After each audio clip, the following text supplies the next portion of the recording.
ఓం శ్రీ శివానంద గురుభ్యో నమ. శ్రీ ఆంజనేయ పరబ్రహ్మణే నమ. ఆత్మబంధువులు, ఆత్మస్వరూపులైన అందరికీ నమస్కారం. ఓం నమో భగవతే శ్రీ శివానందాయ. శ్రీ నిసర్గదత్త మహారాజు వారి పాదపద్మాలకు ప్రణమిలుతూ వారిచే అనుగ్రహించబడిన నిసర్గదత్త మహారాజు వారితో జ్ఞానాలు అనే పుస్తకంలో నుంచి 7వ పేర చెప్పుకుంటున్నాం. నిన్న పోయిన ఆదివారం చెప్పుకున్నాం. గొప్ప భాగ్యం వలన ఒకరు పరిపూర్ణ మానవుని కలుసుకుందరు. వారు గురువు యొక్క వైభవం, గురువు అవసరం. అది సరే. 7వ పేరాలో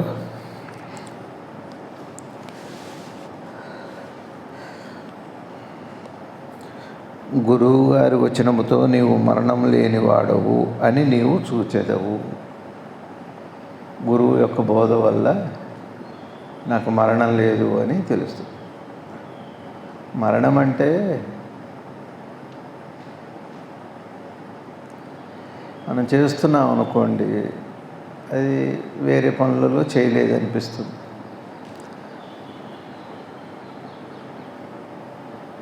అట్లనే మనం చేయట్లేదు, చేసాము, ఇదంతా మరణ భావమే, వచ్చిపోయే భావం. కాసేపు ధైర్యంగా ఉంటాం, కాస్త జ్ఞానం, కాస్త అజ్ఞానం, ఇలా ఉంటుంది. ఇదంతా మరణమే, భయంలో భాగమే. జ్ఞానం ఉద్దేశం ఏమిటి అంటే బాధ లవలేశం కూడా లేకుండా పూర్తిగా పోతే. బాధ అంటే అర్థం ఏమిటి అంటే మనసు కదలటం ప్రమాదం కాదు, తప్పు కాదు, అనవసరం కూడా కాదు. అంటే ఆలోచన అనుకుందాం, అది మనని దాని ప్రభావం మనసు ప్రభావం మనసు మీద లేకుండా పోతే బాధపోతుంది. అదే జ్ఞానం అంటే. ఆ పిమ్మట నిద్రను జాగృత అవస్థను దూరము నుండి గమనించడి ద్రష్టవు నీవు అని అర్థము చేసుకుందువు. అప్పుడు ఏమవుతుంది? గురువు మాట వల్ల మరణ భయం పోయాక, మరణం పోయిన తర్వాత, మరణం లేదు అని తెలిసిన తర్వాత. మరణము అంటే అర్థం ఏమిటి? వచ్చిపోతున్న జ్ఞానం అజ్ఞానం. అట్లా మరణం అంటే అదే. సరే, ఈ జనన మరణాలు సరే, పుడతాం పోతాం, సరే ఉంటామని తెలుస్తాం, సరే చిరంజీవిత్వం, అది అలా ఉంచి ఆ పిమ్మట నిద్రను జాగృత అవస్థను, నిద్ర జాగృతంలోనే చిక్కుముడిందని చెప్పారు. నిద్రని జాగృతాన్ని మనం అర్థం చేసుకునేటట్టయితే జ్ఞానం మనకి వశమవుతుంది. అప్పుడు సాక్షి అవుతావన్నారు. సాక్షి అవ్వటం అంటే అర్థం ఏంటి అంటే, ఇప్పుడు మనం నిద్రపోతున్నాం, నేను లేచున్నా, నేను నిద్రపోయా, నేను కలగన్నా అని చెబుతున్నా. నేనున్నా 3 అవస్థల్లో. ఇప్పుడు నేనున్నా అన్న విషయం నాకు తెలుస్తూనే ఉంది. మీరు నన్ను చూస్తున్నారు, నేను మిమ్మల్ని చూస్తున్నా, నా మాట మీరు వింటున్నారు. నేను వింటున్నా అన్న స్పృహ మనకుంది. స్వప్నంలో కూడా నేనున్నా. కానీ గాఢ నిద్రలో ఆ సుషిప్తి అనుభవం పొందుతాం. కానీ మనం ఉండే లేకనా అంటే నేను ఉన్నానని ఇప్పుడుండి చెబుతున్నాం, కానీ అప్పుడు లేవని ఇప్పుడుండి చెబుతున్నాం. అప్పుడు లేవని ఇప్పుడుండి చెబుతున్నాం. మరి నేను లేకపోతే మరి నాకు ఆ నిద్ర అనుభవం ఎక్కడిది? ఆ ఆనందం ఎక్కడిది? ఎవరు అనుభవించారు ఆనందాన్ని? ఆ శాంతిని ఎవరు అనుభవించారని ప్రశ్న వేసుకుంటే అదే సాక్షి అంటే. అదేదో అర్థమైతే జాగృతావస్థ, సుషిప్తావస్థ,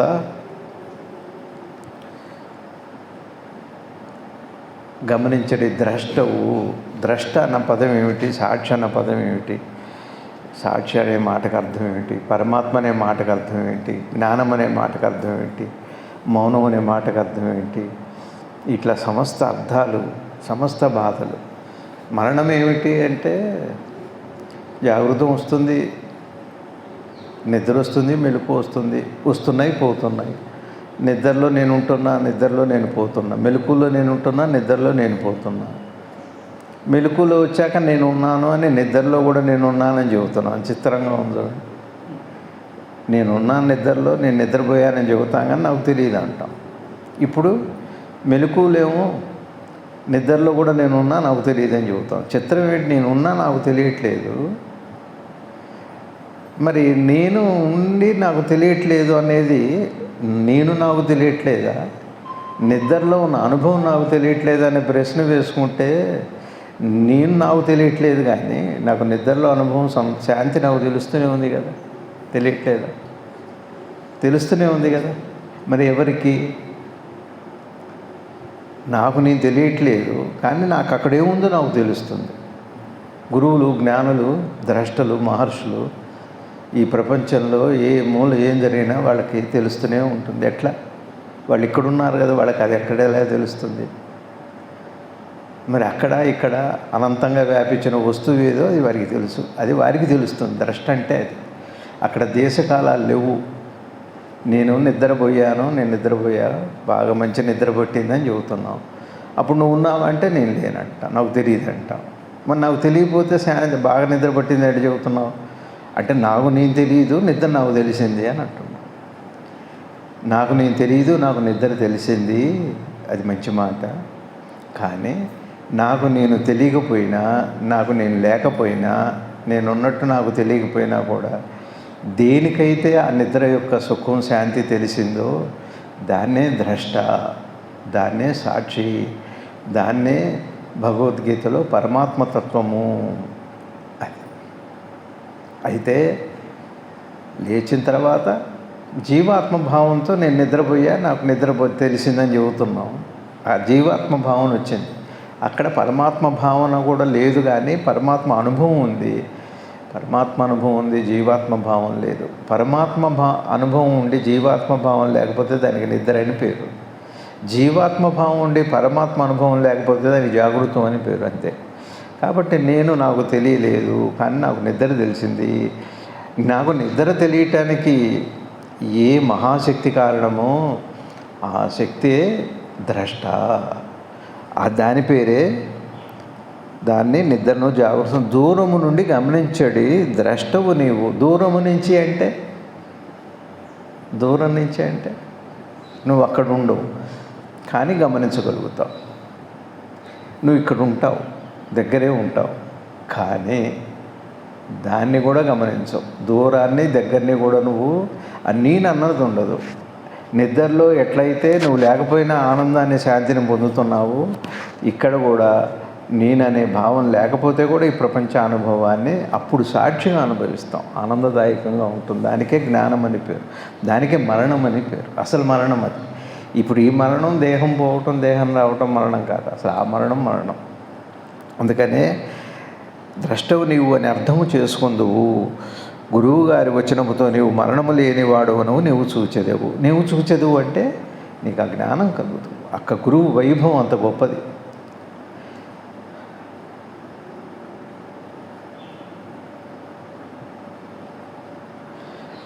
సద్గురుదేవులు మన ప్రార్థనలో మనం రోజు చదువుకుంటున్నాం. హే ఈశ్వర, నా కళ్ళ ద్వారా చూడు, నా చెవుల ద్వారా విను,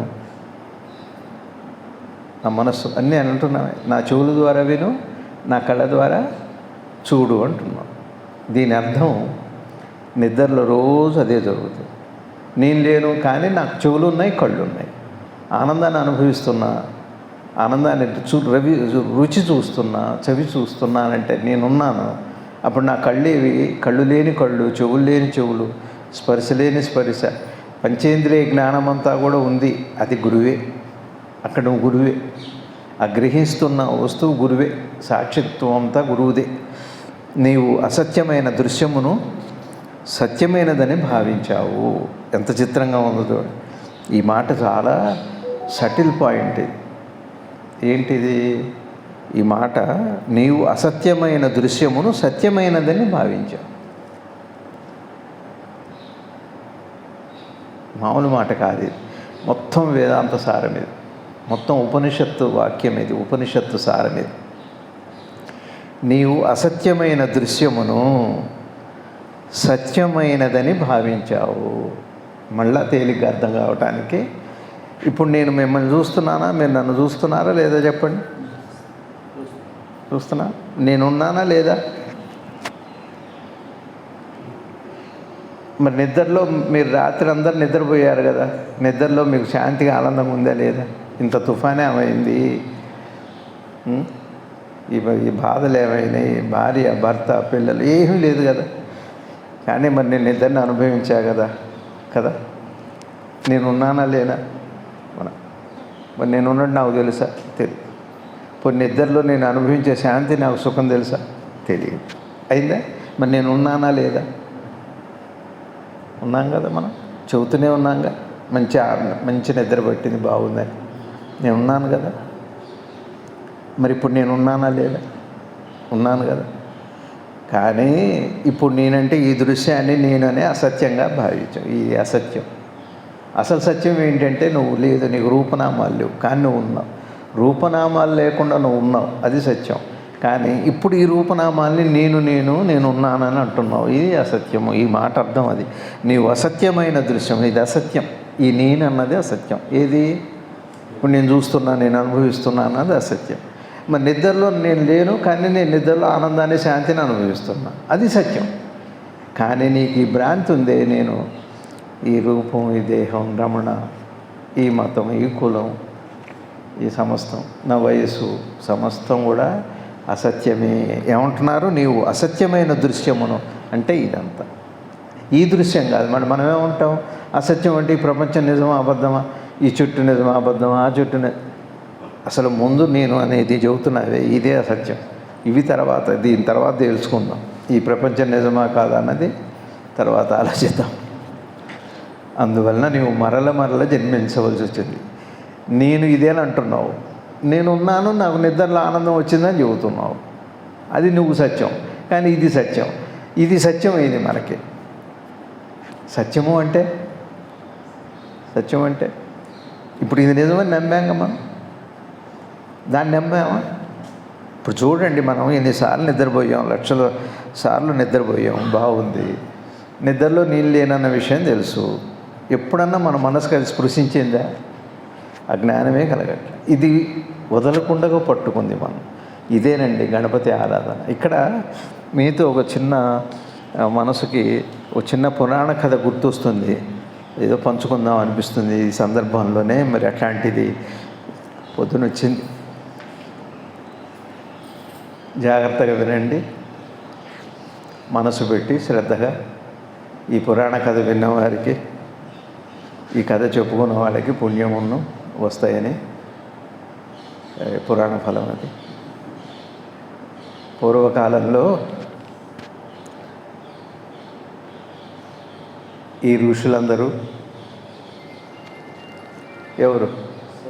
సౌనకాది మహర్షులందరూ కూడా నైమిసారణ్యం వెళ్ళి అక్కడ సుఖ మహర్షిని కలిశారు. సుఖ మహర్షిని కలిసి, ఇదంతా ఎక్కడ పురాణాల్లో లేదు, ఊరికే చెబుతున్నా, లేకపోయినా మీకు అర్థమైతే మంచిదే. ఇది నిజమా అబద్ధమా అని చూడకండి, ఊరికే వినండి, మంచిదే అది. ఇప్పుడు మనం గౌరీ చేస్తున్నాం, సత్యనారాయణ, ఇవన్నీ నిజమా అబద్ధం అని చక్కగా వింటున్నాం, అక్షతలు వేసుకుంటాం, ప్రసాదం. అట్టనే విశ్వాసం ముఖ్యం, దృష్టి ముఖ్యం. సరే, సుఖ మహర్షుల వారి దగ్గరికి వెళ్ళి, ఓ మహానుభావ, మరి కలికాలం యొక్క బాధ బాగా ఉంది, మరి ఏమిటి ఈ అజ్ఞానానికి కారణం ఏంటి, బాధలకు కారణం ఏంటి, మా జ్ఞానం వచ్చే విధానం లేదా, దయచేసి మా యందు అనుగ్రహం ఉంచి మమ్మల్ని కడతేర్చి, అందరి జీవులు కడతేర్చే ఉపాయం ఏదైనా చెప్పండి. పెళ్ళి కాని వాళ్ళు ఉంటే పెళ్ళి అవుతుంది, ఇది వాళ్ళకి పిల్లలు పుడతారు. జ్ఞానం కావాలనుకునే వాళ్ళకి జ్ఞానసిద్ధి, ధ్యానసిద్ధి అన్నీ వస్తాయి ఈ పురాణం వింటాం వాళ్ళు అని చెబుతూ, సుఖ మహర్షులు వారు, సుఖము అంటే ఏదైతే పరమసుఖం ఉందో అది. ఆ మహర్షి అంటే పరమసుఖాన్ని దర్శించిన వాడు సుఖుడు. అది మనం సుఖులం కాదు, దుఃఖులం కాదులేండి, కానీ ఇంకా సుఖం తెలియలేదుగా. సుఖం తెలుసు కానీ సుఖం ఏంటో తెలియదు. మనకి సుఖం బయట ఉంది అన్నంతకాలం కూడా సుఖం తెలియరంటే, లోపల ఉంది అని తెలిసిన తర్వాత మనసు బయటికి రాకపోతే అది పరమసుఖం, అంతే. సరే, అది కానివ్వండి. అప్పుడు ఒకసారి ఆయన, అందరు అక్షతలు పట్టుకోండి, చక్కగా శ్రద్ధగా వినండి, గణపతి మహాదేవుని ఒకసారి స్మరణ చేసుకొని సుఖ మహర్షులు వారు పురాణ కథని మొదలు పెడుతున్నారు. ఒకప్పుడు ఒకానొక కాలంలో పార్వతీదేవి శివమహాదేవుడిని అడిగిందట, అసలు ఏమిటయ్యా నీ మాయ ఏమిటి, అసలు ఈ ప్రపంచం ఏమిటి, అనిత గారు ఈ ప్రపంచం ఏమిటి, ఈ కథ ఏమిటి, కాస్త మాకు తెలియజేయండి, మా ఎందుకు దయ ఉంచి అని దేవతలు అందరూ కూడా అందరూ అడిగితే, పార్వతీదేవిని అమ్మవారిని అడిగితే పార్వతీదేవి వారు మరి శివుడితో సంబంధం కాబట్టి శివమహాదేవుడిని అడిగింది. హో మహాదేవ సదాశివ, నీవు సర్వ సృష్టివి, ద్రష్టవి, కర్తవి అన్నీ నువ్వే కదా. ఒకసారి సృష్టి రహస్యం, జ్ఞాన రహస్యం, ఇహం పరం రెండు సిద్ధించేది ఏదైనా ఒక వ్రతం ఉంటే ఆ వ్రతం మాకు దయచేసి సెలవిచ్చి మమ్మల్ని కడతేర్చండి అని అమ్మ అడిగారట. అమ్మ అంటే చైతన్యము అని, పార్వతి అంటే మన హృదయంలో చైతన్యం. ఆ చైతన్యం వెళ్ళి ఎవరు ఈ శౌనకాది మహర్షులు ఎవరు, శుకుడు ఎవరంటే మంచి మనసు, శుభేచ్ఛ కలిగిన మనసు శౌనకాది మహర్షులు వెళ్ళి ఎవరిని అడిగారు, చైతన్యాన్ని అడిగారు. చైతన్యం ఎవరు అంటే అమ్మవారు. అమ్మవారు ఎవరిని అడిగారు, పక్కనే ఉన్న ఉనికిని అడిగారు. ఉనికి అంటే పరమేశ్వరుడు, మన ఉనికిలో ఉన్న హృదయంలో ఉన్న పరమేశ్వరుడు. అప్పుడు ఒకసారి శివమహాదేవుడు అమ్మవారి మీద అపారమైన కరుణతో, దయతో ఈ జీవరాశి మీద తనే సృష్టి చేశాడు కదా, అనుగ్రహం కదా. పార్వతి చెబుతా విను, నా సృష్టి రహస్యం చెబుతాను విను. దీనికి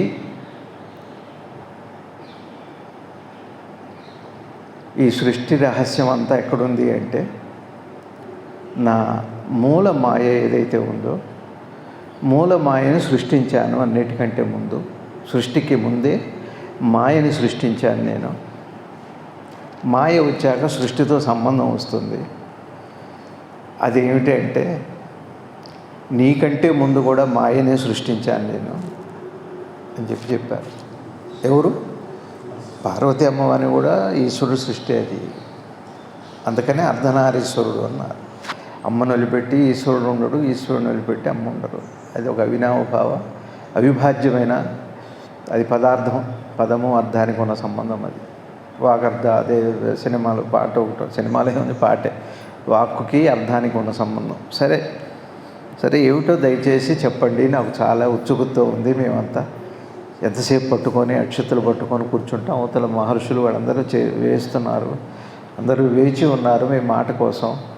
దయచేసి తొందరగా సెలవు ఇవ్వండి. చెబుతాను ఉండు పార్వతి, కాస్త ఉండండి, తొందరపడకండి అప్పుడే అని చెప్పని శివుడు ఏం చెప్పాడంటే, ఇప్పుడు నీకు ఆలోచన వచ్చింది కదా, ఇదే మూలమాయ, ఇదే మూలమాయ. దీనికి ఏమిటి అంటే, గణపతి పూజ చేసుకోండి. మీరు గణపతి పూజ చేసుకుంటే గణపతి పూజ వల్ల మూలమాయ పోతుంది. మూలమాయ అంటే గణపతే, మూలంలో ఉన్న మాయ గణపతే. మరి మాయ ఎప్పుడు మొదలైంది అంటే, దేహం తెలిసినప్పటి నుంచే మాయ మొదలైంది. ఆ దేహ సంబంధమే ఆలోచన. ఆ దేహ సంబంధం ఆలోచన అనే ప్రక్రియనే నేనే సృజించాను. ఆలోచన అనే మాయని నేను సృజించాను. అది పోవాలి అంటే, ఆలోచన అవగాహన రావాలి అంటే ఆ గణపతి ప్రార్థన చేయాలి. సరే, మరి ఈ గణపతి ఎవరు, ఎప్పుడు సృజించారు మీరు? ఈ గణపతి ఎప్పుడు వారు, ఎక్కడున్నాడు ఆయన? ఆయన ఎప్పుడు నాతో పాటే ఉన్నాడు, నాతో పాటే మొదలయ్యాడు ఆయన. నేను ఎప్పుడు వచ్చానో ఆయన అప్పుడే ఉన్నాడు, ఆది నుంచే ఉన్నాడు ఆయన. ఆ గణపతి తత్వం ఆది నుంచే ఉంది. నువ్వు పట్టుకుంటే, ఆయన్ని పట్టుకుంటే నేను కనపడతాను. ఆయన వచ్చాకనే మూలమాయ వస్తుంది. మూలమాయ పోవాలంటే గణపతి తత్వం ఉంటుంది. సమస్తము అంతా కూడా ఆ మూలమాయలోనే, సకల భువన భాండాలు సృష్టి అంతా అందులోనే వ్యాపించి ఉంది. అది ఎట్లా ఉంది అంటే, ఆలోచన రూపంలో ఉంది ఓ పార్వతి అని చెప్పారట. అయితే మరి ఆ మూలమాయ ఎట్లా పోతుంది అంటే, గణపతి పూజతో పోతుంది. మరి గణపతి పూజ అంటే ఏమిటి? గణపతి కూడా మూలమాయ అంటున్నారు కాబట్టి ఏమిటి ఆ మూలమాయ అంటే, ఏమి లేదు. మూలమాయ గణపతి అంటే అర్థం ఏమిటి అంటే, మనకి అంతరము బాహ్యము అని ఉన్నాయి, ఇహము పరమని రెండు ఉన్నాయి. లోపల జ్ఞానము, బయట అజ్ఞానం అని రెండు ఉన్నాయి. అంత ద్వంద్వం ఉంది కదా. ఈ ద్వంద్వానికి అన్నిటికీ కారణం ఏమిటి అంటే, లోపల బయట శబ్దమే కారణము అన్నట్టు. ఏమన్నారు? శబ్దమే. శబ్దమే మూలమాయ. శబ్దం అంటే మాట. లోపల కూడా మాయ. మాట ఏం చేస్తుంది అంటే, ఆ మాట అంటే ఆలోచనే. మాట అంటే ఆలోచనే. మాటలు లేకుండా ఆలోచన ఉండదు. ఆలోచన లేని మాటలు ఉండవు. ఆలోచన వచ్చాక మాట వస్తుంది, మాట వచ్చాక ఆలోచన వస్తుంది. అక్కడే మాయ ఉంది. రెండు కలిసే ఉన్నాయి. ఒక నాణ్యానికి రెండు ముఖాల్లాగా రెండు ఉంటాయి. రెండు ఉన్నాయి. లోపల శబ్దం ఉంది. ఆ నిశ్శబ్దంగా ఉంటేనేమో గణపతి తత్వం మాయపోతుంది. శబ్దం మొదలయ్యాక సృష్టి ఆరంభమవుతుంది. ఆ శబ్దంలోనే ఉంది అంతా కూడా. ఇది మూలమాయ. బయట కూడా శబ్ద కాలుష్యమే ఉంది. శబ్దం అంటే ఏమిటి? ఆలోచన, సమాచారం. ఈ ప్రపంచం కూడా శబ్దమే. ఈ ప్రపంచం అంతా ఎట్లా ఉంది అంటే, ఒక మాట చెప్పనా అని పార్వతి అమ్మవారు చెబుతున్నారు. ఏం లేదు, సృష్టి అంటే శబ్దమే. శబ్ద ప్రపంచం. శబ్దమే. మాట రూపంలో ప్రపంచం ఉంది. ఇప్పుడు ఉదాహరణకి బెజవాడు ఉంది కదా, పార్వతి బెజవాడు ఉంది కదా. మీరు పార్వతి అనుకోండి కాసి, పురాణం వింటున్నారు కదా. మీరే పార్వతి, నేనే శివుడు. ఏం తప్పులేదు, ఏం పర్లేదు. వింటున్నారు కదా. బెజవాడు ఉందా లేదా? ఇప్పుడు మీకు బెజవాడ కనపడదా లేదా?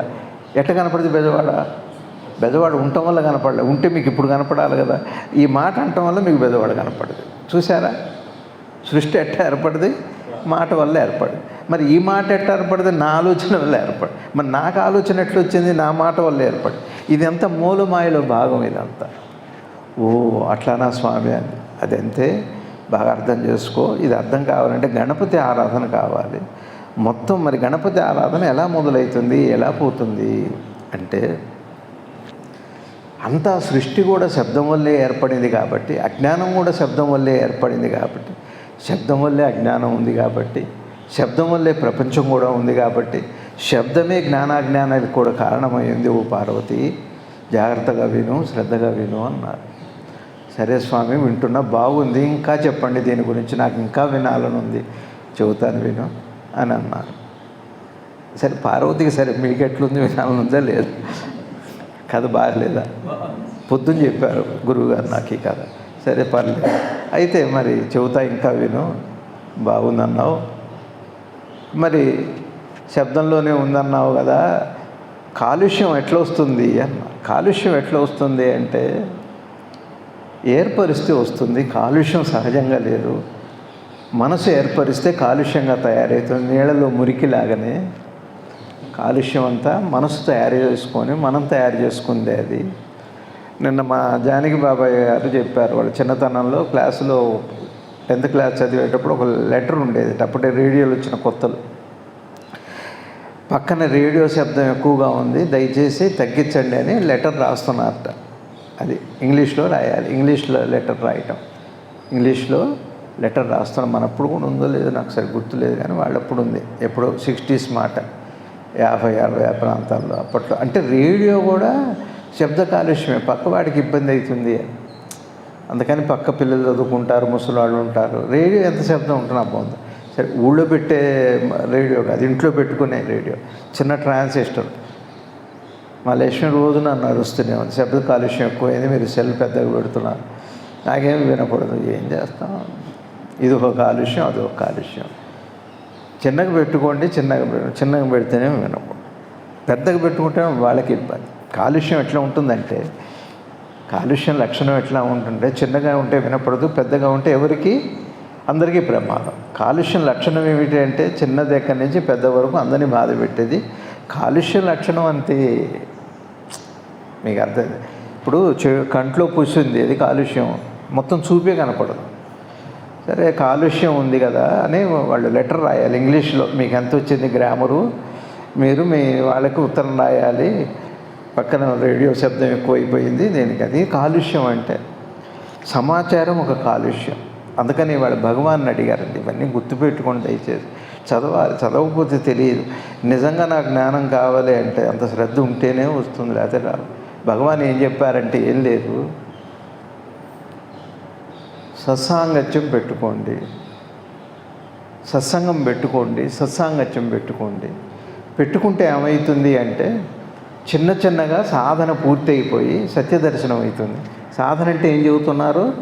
సత్పురుషులతో సహవాసము, మంచి మాటతో సాంగత్యం. సత్సాంగత్యము అంటే సత్ అంటే లోపల సత్, సత్యమైన దానితో సంబంధం పెట్టుకోవాలి. ఎక్కడ మంచి మాట ఉంటే అది వెళ్ళాలి, మంచి మాట వినాలి. కాలుష్యాన్ని దూరం చేస్తాం. కాలుష్యాన్ని దూరం చేసే లక్షణం దేనికి ఉంది అంటే, ఇప్పుడు మనకి పూర్వకాలంలో ఇప్పుడంటే RO ఆ తర్వాత ఆల్కలైన్ ఇవేవో వచ్చినాయి, ఫిల్టర్స్ అవన్నీ ఉన్నాయి.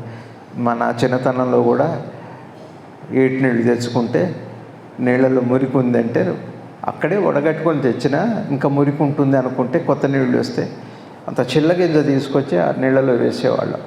మా అమ్మ వాళ్ళు వేసేవాళ్ళు, అందరూ చేశారు. ఒక ఇంట్లో కాదు, అందరి ఇళ్ళల్లో అదే. అందరికీ నీళ్లు సమృద్ధిగా ఏటి నుంచి ఉండేవి, తెచ్చుకునేవాళ్ళు కులమత భేదం లేకుండా అందులో తెచ్చుకొని అంత చిల్లగింజ వేస్తే చిల్లగింజ ఏం చేస్తుందంటే ఆ మురికినంతా ఒక చోటకి తీసుకొస్తే నీళ్లు ఫ్రెష్గా ఉంటాయి. చిల్లగింజలో ఆ లక్షణం ఉంది. అందుకని చిల్లగింజ వేసేవాళ్ళు. ఇక్కడ కూడా చిల్లగింజ అంటే ఏమిటి అంటే సత్సాంగత్యం, మంచి మాట వినాలి. ఎక్కడెంత దూరమైనా వెళ్ళి వినాలి. పక్కనే ఉండి వెళ్ళకపోవటం అది వేరే విషయం. అది లోపల కాలుష్యం. అది మనసులో ఉండే కాలుష్యం వల్ల పక్కన కూడా వెళ్ళలేము.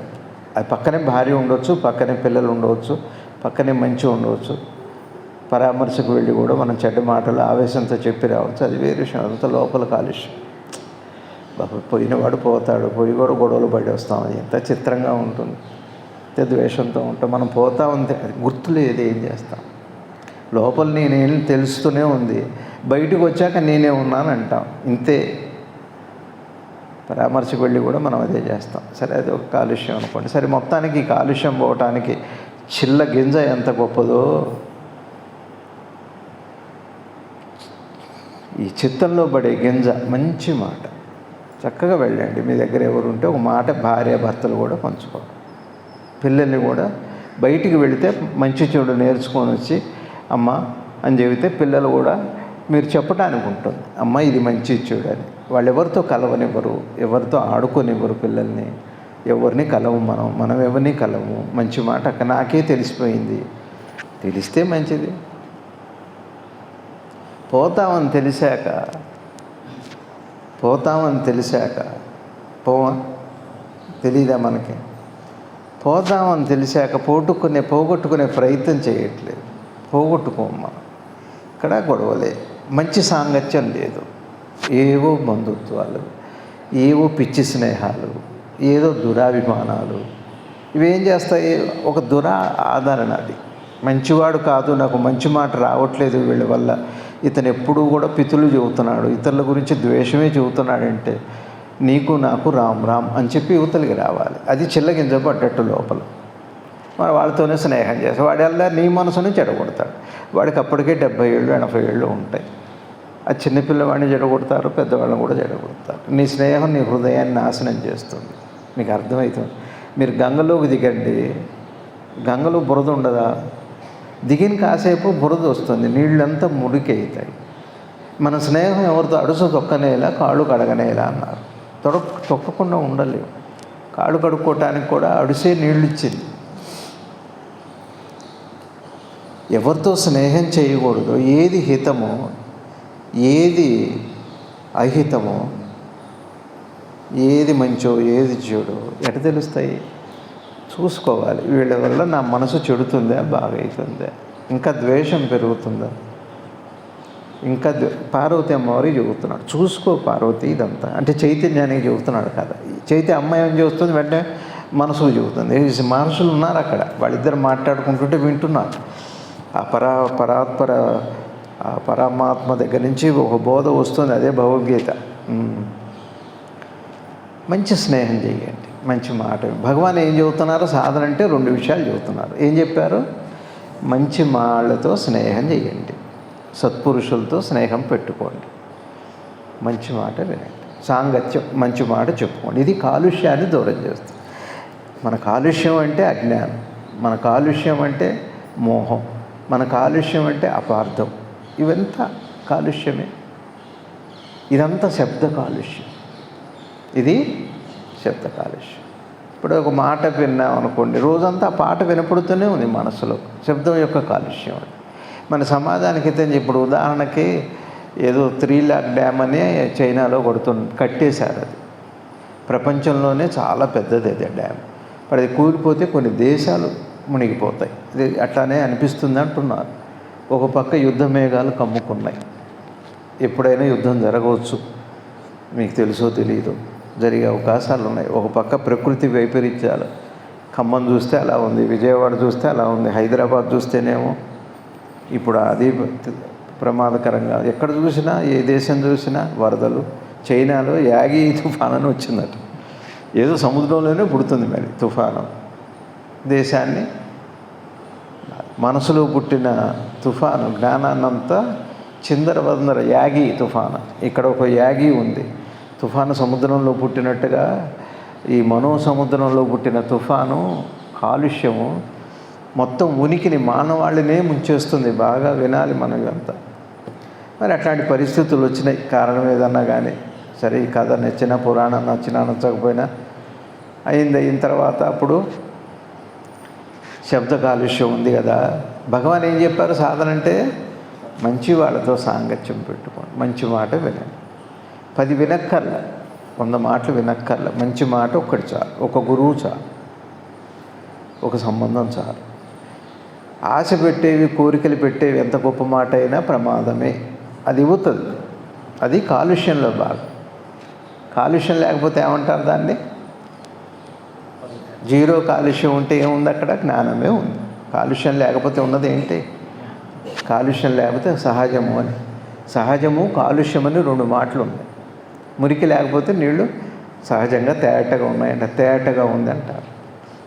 తేట తెనుగులాగా ఉందంటారు. మంచి స్నేహం చేయాలి. ఒక వయసు వచ్చాక కూడా ఎవరితో దూరంగా ఉండాలో వాళ్ళతో దూరంగా ఉండాలి.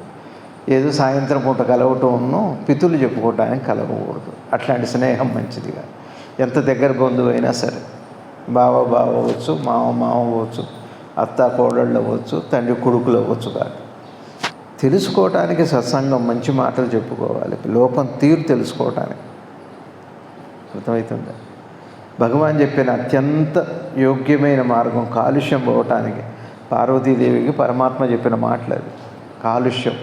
ఇప్పుడు చూడండి, అమ్మాయికి పెడతాం అనుకోండి, ఆ రోజంతా మీకు ధ్యానమే ఉంటుంది, ఆ పాటే గుర్తు వస్తుంటుంది. ఆరేసుకోబోయి పారేసుకున్నాం, ఆరేసుకోబోయి ఆరేయటం ఏంటి? కట్టుకోవాలి కదా. కట్టుకుంటే ఆరేసుకుంటే మంచిగా జలుబు దగ్గు రాకుండా, ఇన్ఫెక్షన్ రాకుండా. అందుకని ఆరేసుకుంటాం. అది ఆరేద్దాం అనుకున్నట్టు పారేసుకో అంటే గాలికి ఎగిరిపోయి. అట్లానే నా మనసును బాగు చేసుకుందాం అనుకోని ఇట్లాంటివన్నీ కాలుష్యంతో వింటుంటే ఇక పారేసుకోకేముంది? ఎటు పారేసుకుంటాం మనసుని? బయట ఇక ఎండటం అనేదే లేదు. 7 చేపల కథలాగా ఇది ఇంతే. అప్పుడు సాంగత్యము, సాధన అంటే నామస్మరణలు, పారాయణాలు అవి సరి చేసుకోవాలి. అది మంచిదే, అది చిత్తశుద్ధికే. కానీ అంతకంటే ఉత్తమోత్తమైంది ఈ స్నేహం నాకు మంచిది కాదు అంటే దూరంగా ఉండండి. వాళ్ళతో డిస్కస్ చేయకండి. నమస్కారం చేయండి, పలకరించండి, ఏదైనా అవసరం అయితే సహాయం చేయండి. ఎంత పక్కనే ఉన్నా సరే, మీ ఇంట్లో ఉన్నా సరే, వాళ్ళు ఎవరైనా సరే ఎక్కడో చోట వదిలిపెట్టాలి, తప్పదు. సత్సాంగత్యము అంటే అర్థం ఏమిటి అంటే వదలని వాళ్ళని వదలటం, పట్టుకోవాల్సిన దాన్ని పట్టుకోవటందే సాంగత్యం అంటే. సాంగత్యము అంటే వదలటం, పట్టుకోవటం అని కానీ కలిసి ఉండటం అని కాదు. పట్టుకోవటం ఉంది, వదలటం కూడా ఉంది. శబ్ద కాలుష్యం అంత చెడ్డది. సరే, కథ చెప్పట్లేదు మీరండి, ఇదంతా కథలో భాగమే. ఇదంతా చెబుతున్నారు పార్వతీ అమ్మవారు. సరే, అయిపోయి శబ్ద కాలుష్యం కదా. నీ లోపల బయట శబ్దం వస్తే బయట శబ్దమేమో ప్రపంచం, లోపల శబ్దమేమో నువ్వు. లోపల శబ్దం నిన్ను తయారు చేస్తుంది, బయట శబ్దం ప్రపంచాన్ని తయారు చేస్తుంది. శబ్దమే అన్నిటికీ మూల కారణం. శబ్దమే అంటే ఆలోచనే అమ్మ పార్వతి. ఆలోచనే శబ్దము. శబ్దమన్న ఆలోచన అన్న అది మూలమాయ. కాబట్టి గణపతి ఆరాధన అంటే మంచి మాట పెట్టడం, మంచి శబ్దాన్ని పెట్టడం. గమ్ గణపతి, గమ్ అదే గమ్ముగుండు అంటారు, మౌనము.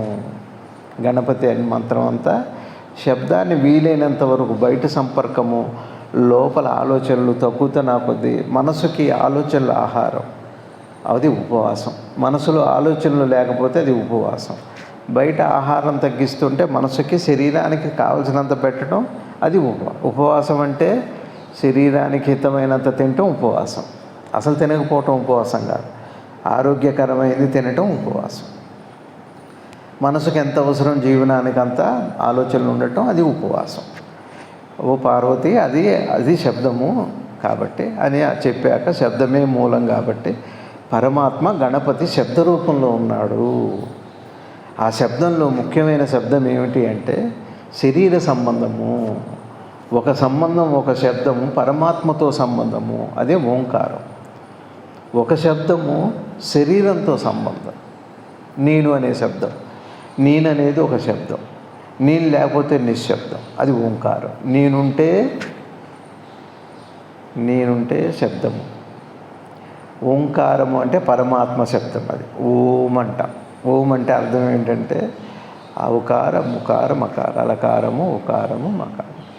నిన్న చెప్పా ధర్మార్థ కామ మోక్షాలు. ఇది గణపతి అంటే ఏంటి చెప్పండి. ఇప్పుడు చెబుతున్నారు పార్వతి అమ్మవారికి శివుడు ఏం చెబుతున్నాడు, గణపతి అంటే ఏం చెబుతున్నాడు?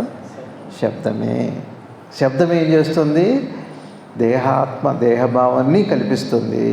జగత్తు సృష్టి ఈశ్వరుడు అనే భావాన్ని కల్పిస్తుంది. ఇంకా దేహభావం బలపడుతున్న కొద్దీ, గణపతి మాయ పెరుగుతున్న కొద్దీ ప్రపంచంతోనే తలమునకలవుతాం. ఇది శబ్ద కాలుష్యం. కాబట్టి శబ్దాలకి జాగ్రత్తగా ఉండండి. పితుర్లకి, చెప్పుడు మాటలకి, కాలక్షేపాలకి దూరంగా ఉండాలి. పార్వతి అమ్మవారు చెబుతున్నారు, చైతన్యానికి చెబుతున్నారు. సరే అయిన తర్వాత అప్పుడు వీళ్ళందరూ విన్నారు. ఓహో శబ్దమా కారణం అని చెప్పని అయిన తర్వాత మరి ఏం చేయమంటారు అంటే ఒక గణపతి విగ్రహం తెచ్చుకోండి. ఆ గణపతి విగ్రహం ఉంది, ఆయన రూపంలోనే ఆ తత్వం అంతా ఉంది, ఆయన పుట్టుకలోనే ఆ తత్వం అంతా ఉంది. అందుకనే తల తీయొద్దు, శరీర భావన పోవాలి. ఆ జ్ఞానం పెట్టడమే గణపతి తల మార్చి. ఆయన ఏం చేశారు? శివుడు వచ్చి పార్వతీ అమ్మవారి దగ్గర యుద్ధం చేసి ఆ పిల్లవాడిని చంపేసి తల తీసేశాడు. తలలో జ్ఞానం లేదు. అందుకని జ్ఞానం ఉన్న తల పెట్టాడు అప్పటిదాకా. అందుకని తలలో శరీరం పోవటం, చనిపోవటం ముఖ్యం కాదు, జ్ఞానంతో ముఖ్యమైనది. అది గణపతి తత్వం. దేహం కాదు ముఖ్యమైనది, జ్ఞానము అని. అది గణపతి యొక్క తత్వం. పెద్ద పెద్ద చెవులు, విశేషమైన చెవులు, పెద్ద చెవులు, చేట్లంత చెవులు, మంచి మాటే వినాలి. అయితే అది ఒక కాలుష్యం. చిన్న చిన్న కళ్ళు, ఏనుగు ఎంత కళ్ళు ఎట్లా చిన్నగా ఉంటాయి, చిన్న సూక్ష్మ క్రిమి కూడా దానికి కనపడదు. ఆ గడ్డి తీసుకొని ఇట్లా చూస్తా, ఇట్లా ఉన్న క్రిమి ఉందా దులిపి తింటాం. అంత శాఖాహారి. అంత చిన్నదాన్ని కూడా చూస్తాం. చిన్న కళ్ళు, పెద్ద తొండం, మంచి చెడు ఉంటుంది. తొండంతోనే నీరు తాగుతుంది, తొండంతోనే గాలి తీసుకుంటుంది. ఈ సంవత్సరానికి ఒకటే మనసే తొండము. మంచి ఉంది, చెడు ఉంది, రెంటికి వినియోగించుకో. జ్ఞానం కోసం ఈ మనసును వాడుకో. ప్రపంచంలో జీవించాలి కాబట్టి మనసును దానికి కూడా వాడుకో. అది తొండము. అట్లా ఒక్కొక్కటి. పెద్ద బొజ్జ, విశ్వమంతా నువ్వే.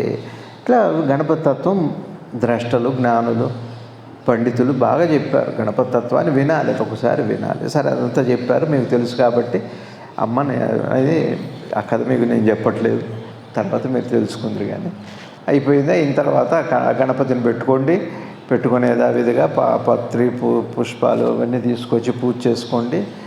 ఆ పూజ చేసుకున్న తర్వాత డీజేలు పెట్టుకోండి. ఆ డీజేలు పెట్టుకొని బాగా పాటలు, గణపతి నామస్మరణ బదులు పాటలు వినండి.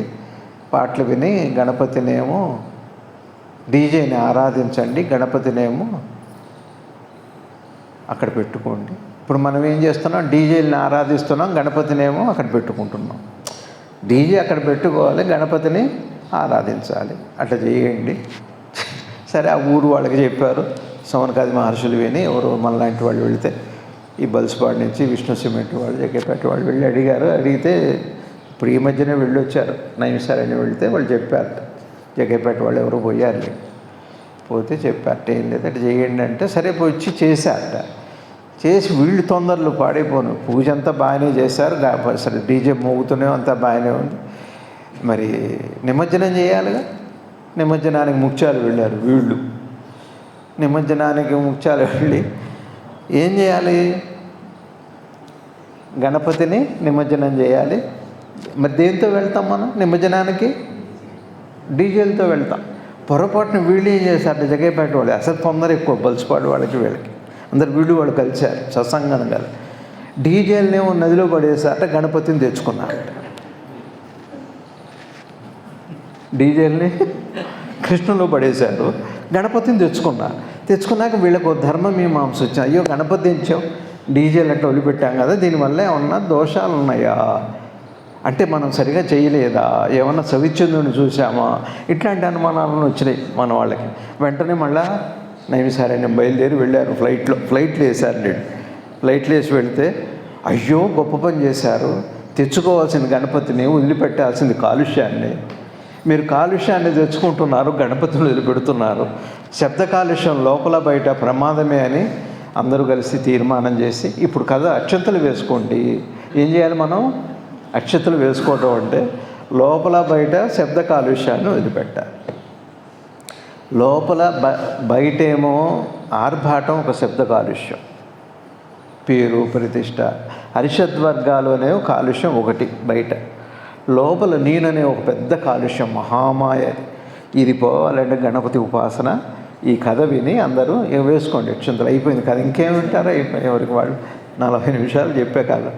ఏమంటే మీకు అర్థమైందా? నిద్రపోతే ఈ కథ ఫలించదండి. నిద్రపోయే వాళ్ళకి ఈ కథ అంత మళ్ళా వినాలి. కథ ఎన్నిసార్లు అయినా వినాల్సింది. ఎంత అద్భుతమైన బోధ చేశారు. ఇది ఈ కథకి సంబంధం ఉందా నేను చెప్పింది? ఈ కథకి ఏం చెబుతున్నారు శ్రీ నిసర్గదత్త మహారాజు ఈ కథలో ఏం చెబుతున్నారంటే, ఈ కథ పొద్దున ఆయనే చెప్పారు నాకు ఈ కథ. ఏమంటున్నారంటే,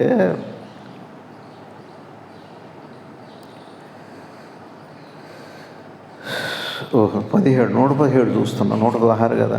అంటే మరి కాలుష్యం అంటే గురువుగారు వచనంతో నీవు మరణం లేనివాడు. శుకుడు చెప్పిన మాట. సుఖం ఏమిటో చెప్పితే సుఖం ఏం చెబుతుంది? శుకుడు ఏం చెబుతున్నాడు?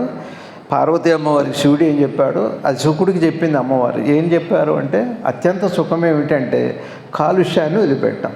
కాలుష్యానికి 2 ఉన్నాయని చెబుతున్నారు. ఒక మాటలో చెబుతున్నాను. ఏమిటది? లోపల నేననే కాలుష్యం, శబ్దకాలు. నేను అంటుంటుంది. ఎప్పుడు అన్ని మంత్రాల్లోకి ఉత్తమమైన మహానామం ఏమిటి అంటే నేను అని భగవాన్ కూడా చెప్పారు. ఆ నేను ఏమో దేహం అనే భావంతో ఉంటాం, ఆ నేను అన్నదేమో పరమాత్మ అనే భావంతో ఉంటాం. అదే సాత్విక అహంకారం అనేది మంత్రమే. అది అంటే పిమ్మట నిద్రను జాగృత అవస్థను దూరము నుండి గమనించటి ద్రష్టవు నీవు అని అర్థము చేసుకుందు. నీవు అనంతమైన దృశ్యమును సత్యమైనదని భావించావు. దృశ్యంలో అతి ముఖ్యమైన అతి సమీపమైన దృశ్యం నీకు తెలిసిన దృశ్యం ఏమిటి? మీకు అమెరికా తెలియకపోవచ్చు. ఇప్పుడు విఘ్నేశ్వర పూజలో మొదటి మాట, వినాయకుడిలో కూడా మొదటి అక్షరం వి అంటే వివేకము, విద్య.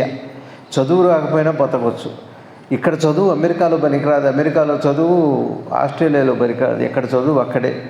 కానీ విద్య వస్తే ఈ సమస్త లోకాల్లో 14 లోకాల్లో ఎక్కడైనా బతకొచ్చండి. విద్య వస్తే 14 లోకాల్లో నిన్ను పూజ్యుని చేస్తాడు. విష్ణుమూర్తి వైకుంఠంలో, శివుడు కైలాసంలో, బ్రహ్మ సత్యలోకంలో కూడా నిన్ను ఆస్థానపతి పండితుడిని చేసుకుంటాడు, ఉద్యోగం ఇస్తాడు. విద్య వస్తే. చదువు వస్తే నీకు ఇక్కడ చదువు అక్కడ పనికిరాదా, అక్కడ చదువు ఇక్కడ చదువుకున్న వాడు అమెరికాలో మళ్ళీ చదవాలి. ఆ చదువు వేరు. ఈ చదువుకు భేదాలు ఉన్నాయి, ప్రాంత భేదాలు ఉన్నాయి, మళ్ళీ దానికి తెలివితేటలు ఉండాలి, మనిషి భేదాలు ఉన్నాయి, ఎన్నో ఉన్నాయి. విద్యకి ఎట్లాంటిది లేదు, అందరికీ అవకాశం ఉంది. అందువలన నీవు మరల జన్మించవలసి వచ్చినది. అట్లని వేదములు చెప్పినవి అదే సుఖమునకు కారణం. సుఖుడు ఏం చెబుతున్నాడు? గణపతి తత్వం అంటే ఏంటి అంటే, గణపతి తత్వము శబ్దమే జ్ఞానానికి అజ్ఞానికి మూలము. శబ్దమే శబ్దము అంటే అన్నీ ఉన్నాయండి. శబ్దం అంటే మాటనే కాదు, శబ్దంలో కదలిక ఉంది. శబ్దం అనే మాట మామూలు విషయం కాదు. అది మొదటి కదలిక శబ్దమే, అది నిశ్శబ్ద శబ్దం. ఆ తర్వాత మాటలు వస్తాయి. నేను లేచాను అని ఒక మాట వస్తుంది, మెలకు వచ్చింది అని ఒక మాట వస్తుంది. ఫస్ట్ థాట్ అది కాలుష్యం. అది కాలుష్యరహిత సమాజాన్ని మనం లోపల సమాజము అలానే ఉండాలి. బయట ఒకటే చెబుతున్న, పూర్వకాలంలో సేవ పరిమితమైంది, అంత అవసరం లేదు. చక్కగా ఏదో అన్నమో, ఏదో ప్రాణమో, ఏదో ఉద్యోగం, బట్టో తిండో బట్టో ఏదో సరిపోయింది. పక్కవాడికి ఇప్పుడు ఎంతైనా మనం సహాయం చేయొచ్చు, అంత అవకాశం ఉంది. అనవసరమైన మెసేజ్లు పెట్టడం, అనవసరమైన మెసేజ్లు చూడటం. ఇప్పుడు చూడండి, చైనాది ఒకవేళ కూలింది అనుకోండి, ఎంత ప్రమాదం చెప్పండి. ఇది ప్రపంచమే పోతుంది. అసలు భూభ్రమణాన్ని అది నియంత్రిస్తుందట. ఇప్పుడు ఉన్న ఆ 3 లాగ్ ప్రాజెక్ట్ డ్యామ్, భూభ్రమణం వేగం కూడా తగ్గి భూకంపాలు వస్తున్నాయట అక్కడ. ఎన్నో ఉన్నాయి. దానివల్ల మీరు వింటే చదివితే తెలుస్తుంది, ఆ యూట్యూబ్లో చూస్తే తెలుస్తుంది. ఎటు పోతుంది ఈ మనసు? ఈ కాలుష్యం కాదా ఇది? హితం కాంది కాలుష్యమే, అహితమైందంతా కాలుష్యమే, అనివార్యమైంది అంతా కూడా వార్యమైంది, అనివార్యమైంది. ఏది ఉందో అది తెలుసుకోవాలి. ఏది మంచో ఏది చెడో, ఎవరితో కలవాలి ఎవరితో కలవకూడదు. మిమ్మల్ని వాడు సుఖంగా ఉంచాడు, వాడే అజ్ఞానంలో మునిగాడు. మిమ్మల్ని తోడు పెట్టుకొని మిమ్మల్ని అజ్ఞానంలో ఏం చేయాలి? ఈ స్నేహాన్ని మనం ఏం చేయాలి? ఈ పాటల్ని ఏం చేయాలి? ఈ వీడియోల్ని ఏదో ఒక అమ్మాయిని ఒక అమ్మాయే తీస్తుంది, వాళ్ళ జీవితాలన్నీ ఆగమవుతున్నాయి.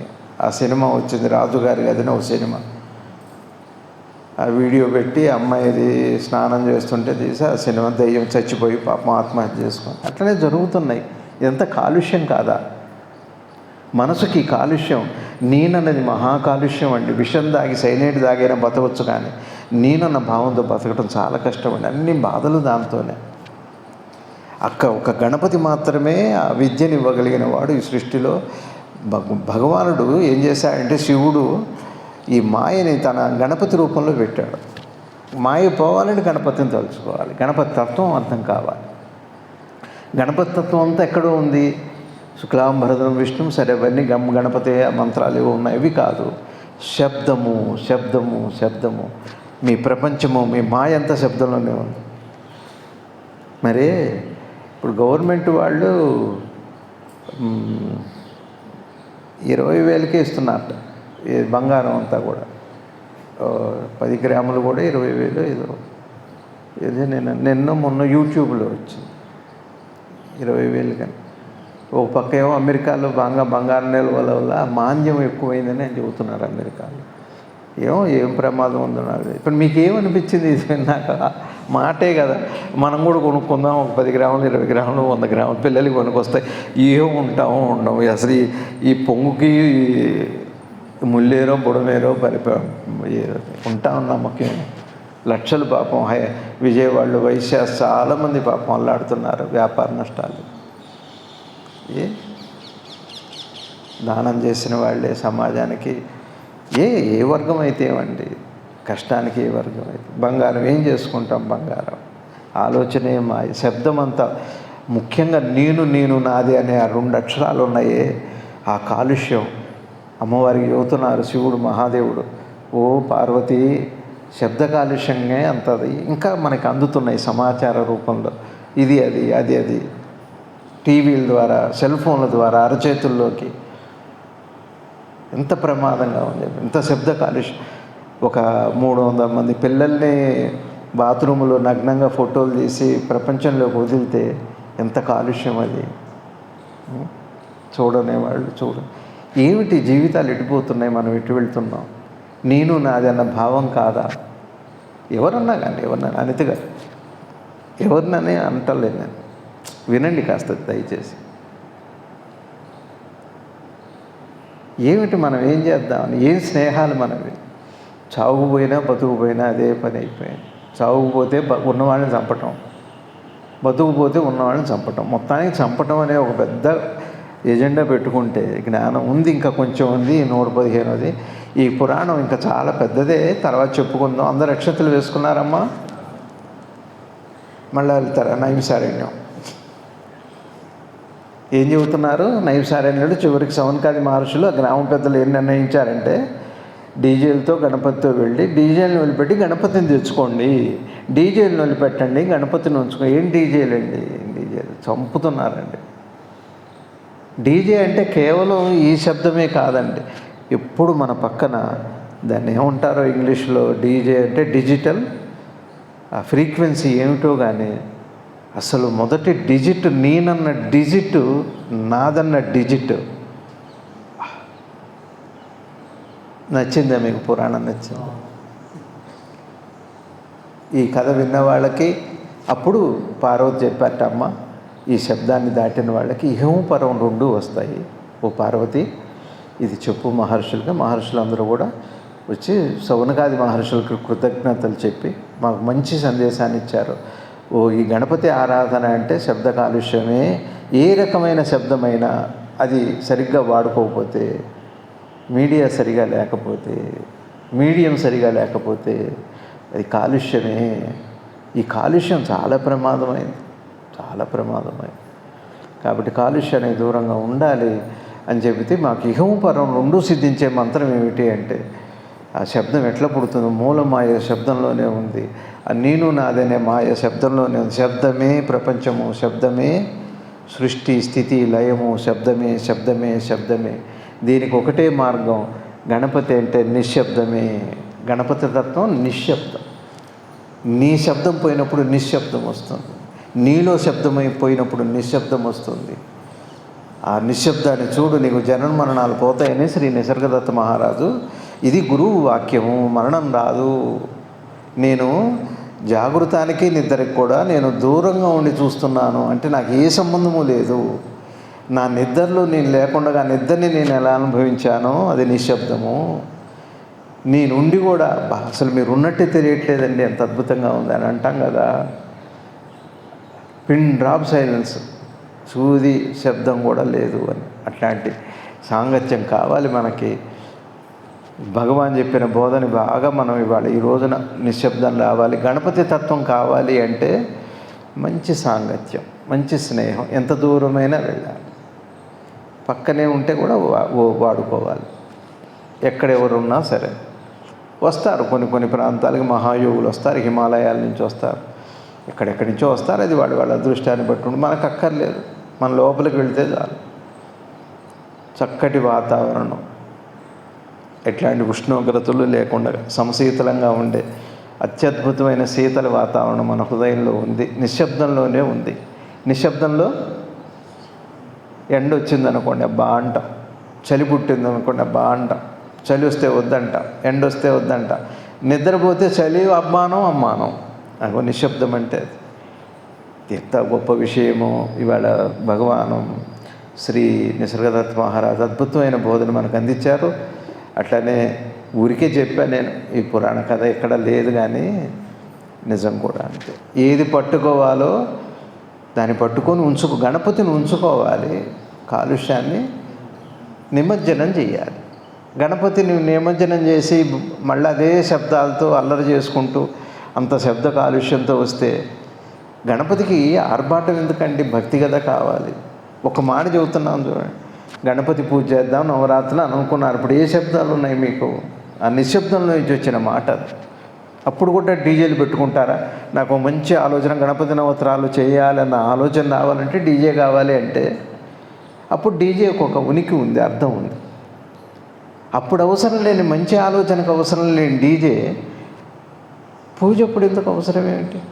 ఎందుకు అసలు? పూర్తిగా నేను గణపతి తత్వంలో నుంచే దూరం చేసి డీజే దగ్గరికి తీసుకెళ్ళిపోతుంటే, దువ్వాడ జగన్నాథం వైపు తీసుకెళ్తే ఏమిటండి అసలు? దువ్వ మిగులుతుంది మనకి. జగన్నాథుడిని వదిలిపెట్టి దువ్వను పట్టుకుంటే ఎట్లండి? దువ్వతో ఏం ప్రయోజనం? ఏం చేద్దాం? ఈ స్నేహాలు, ఈ మాటలు. రామారావు గారు పెద్దవాళ్ళు, మీరు చెప్పండి. పోనీ మీరు వెళ్ళి అడిగిరండి శౌనకాది మహర్షులను ఏమంటారు. కానీ మీ అందరికీ నమస్కారం. ఇది ఈ కథ యొక్క మంచి పురాణ కథ చెప్పుకున్నాం. ఎవరిని రాయగలిగితే రాయండి పురాణ కథ. ఇది గుర్తుపెట్టు.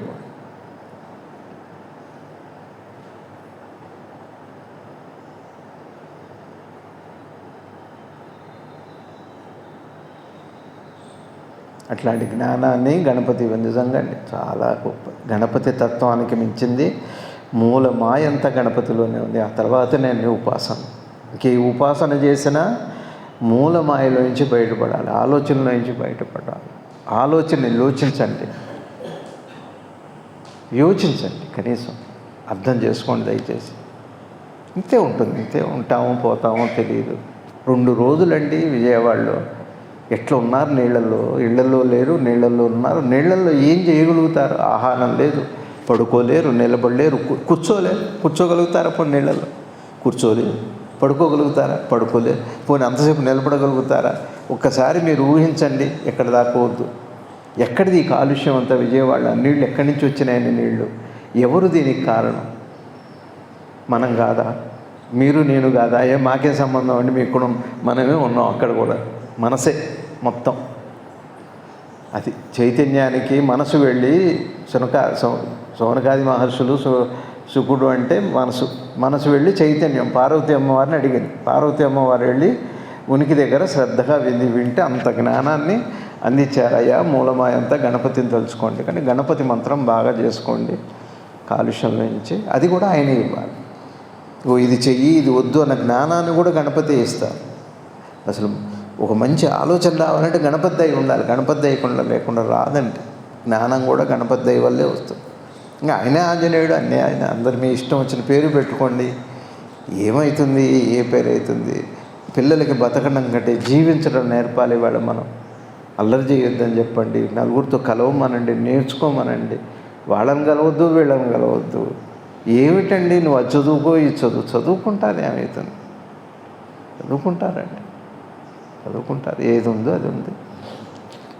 అందరికీ నమస్కారం. ఒకవేళ ఈ పురాణంలో ఏమన్నా నాకు తెలియక ఏమన్నా అక్షర దోషాలు కానీ ప్రింటింగ్ మిస్టేక్స్ ఏమైనా ఉంటే నన్ను క్షమించి ఈ కథ అక్షతలు వేసుకొని హాయిగా ప్రసాదాలు తీసుకున్నాడు. నమస్కారం.